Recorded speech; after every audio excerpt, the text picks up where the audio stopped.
Hi, I'm John Green. This is Crash Course World History, and today we're going to be talking about the Industrial Revolution in Japan, one of the less studied but equally important industrial revolutions around the globe. This isn't my normal office. Ooh, Mr. Green, is this going to be another one of those boring ones that have no wars or generals who had cool last words? Quite the contrary, me from the past. In fact, this is going to be one of the best crash courses yet, so sit down and get ready to listen.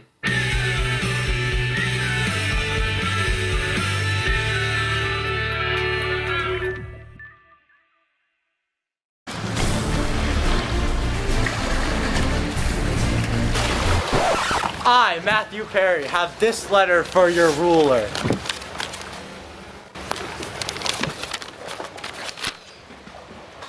On July 8, 1853, American Commodore Matthew Perry led his 4 ships into a harbor at Tokyo Bay, seeking to reestablish for the first time in over 200 years regular trade and discourse between Japan and the Western world. Matthew Perry handed a letter over to the Emperor which clearly disclosed the United States' intent of trading with Japan. This was quite important because the United States forced Japan to open up to trade, which it had so long been removed from. In addition, it gave Japan the chance to modernize and catch up with other quickly industrializing societies. Now let's go into more detail about the famous letter that Matthew Perry brought to the Emperor. The letter was written by the United States President, President Fillmore, and was addressed to the Emperor of Japan. The letter politely asked Japan if they would be willing to trade with the United States, but the guns pointed at the shore sent a very different message. The letter was followed by the Treaty of Kanagawa, which allowed American ships to refuel and restock provisions in Japan. After a decade passed and the Emperor gained control of the Japanese government, Japan realized that the only way they could remain independent was if they industrialized. I, Musho Ito, denounce the Tokugawa shogunate for letting the Americans infiltrate our borders. Now they will pay!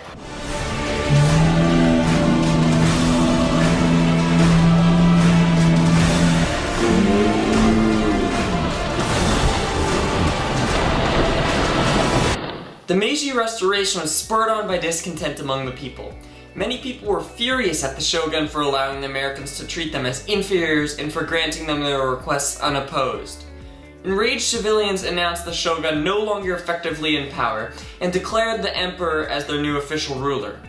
A brief civil war ensued, but quickly ended because the shogun lacked support and was forced to surrender to the recently empowered emperor. The leaders of the new reform were mainly young samurai who came from feudal lands. Unhappy with the previous government's lack of modernization, the government sought to make Japan into a power that rivaled Western societies. What followed was an extremely fast industrialization effort. The Japanese government was highly involved in their industrial revolution and offered support to businesses and undertook industrial ventures as well. The ministry provided technical assistance, credit, and also subsidies to Japanese businessmen engaging in industries that the government had interest in. The government's involvement in industrialization was important because it sped up this process which in many other societies took centuries.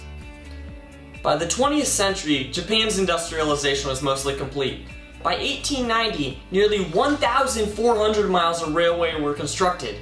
In the Russo-Japanese War of 1904, the new Japanese Empire, dismissed by the Tsar's forces as racially inferior Asiatics, sank the Russian Navy, outfought the Russian army, and seized the strategically important harbor of Port Arthur.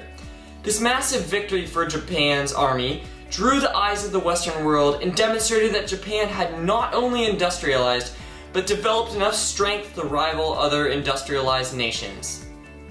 Hey, you want to learn about labor during the Japanese Industrial Revolution? Hell yeah, we do! Interview conducted June 3rd, 1931.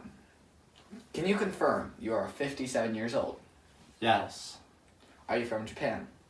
Yes. Where did you work? I worked in a textile factory with my mother and later my daughter. How old were the people working in the factory? Some of the children were 5, but I was 6 when I started working in the factory. So you did sorting work there? Yes, there were machines set up to do the sorting, but we had to do it by hand because the bosses of the factory wanted us to learn industrialization labor techniques early. Similar to other industrialized societies, did you work long hours? Yes, sometimes half-day shifts. How much did you get paid? We earned only a penny or two a day. How were the kids treated? They didn't treat us badly if we kept our heads down, but if we fell behind, we would be hit. I heard about one boy who got water dumped on him and then went outside in the cold and he froze to death. Wow. Did your parents work as well? Yes.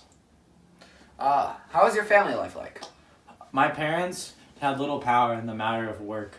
They needed me to work because of our financial situation. Because of our long hours, I had little interaction with my family. Thank you for your time. I'm a single lady.